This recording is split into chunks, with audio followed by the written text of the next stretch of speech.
থাকার ফায়দাটা তুলে নেয় বর্তমান চ্যাম্পিয়নরা। জুলিয়ান আলভারেজের গোলে লিড নেয় স্বাগতিকরা। ৮ মিনিটের মধ্যে লিড ডাবল করেন এনজো ফার্নান্দেজ। প্রথমার্ধে ১ গোল শোধ করে অবশ্য ম্যাচে ফেরার আভাস দিয়ে দেয় ব্রাজিল। তবে দরিবেল জুনিয়রের ছেলেদের দৌড় ওই পর্যন্তই। ৩-১ গোলে এগিয়ে বিরতিতে আর্জেন্টিনা।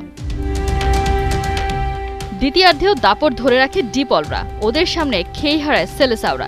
ম্যাচের ৬৮ মিনিটে আলমাদাকে তুলে বদলি হিসেবে নামানো হয় সিমিওনেকে। ৩ মিনিটের মধ্যে চোখ ধাঁধানো ১ গোল করে ৩ গোলের লিড এনে দেয় সেই সিমিওনে। শেষমেশ এক হালিতেই শেষ হয় আর্জেন্টিনার ব্রাজিল বধ অভিযান। ম্যাচ জুড়ে আর্জেন্টিনার ৭টি অন টার্গেট শটের বিপরীতে ব্রাজিল শট নেয় মোটে একটা। এই জয়ে টেবিলের শীর্ষে থেকে কনমেবল অঞ্চলে সবার আগে বিশ্বকাপের ট্রেনে উঠে পড়ল ডিফেন্ডিং চ্যাম্পিয়নরা। আর আর্জেন্টিনার বিপক্ষে এই নিয়ে ব্রাজিলের জয়খরা বেড়ে হলো ৫ ম্যাচ, সময়টা ৬ বছর। আলবিসেলেস্তেদের বিপক্ষে ৫ বারের বিশ্ব চ্যাম্পিয়নরা সবশেষ জিতেছিল সেই ২০১৯ সালের কোপা আমেরিকায়। আর বিশ্বকাপ আছে আর্জেন্টিনার ঘরের মাটিতে ২০০৯ সালের পর আর জিতে ফিরতে পারেনি ৫ বারের বিশ্ব চ্যাম্পিয়নরা।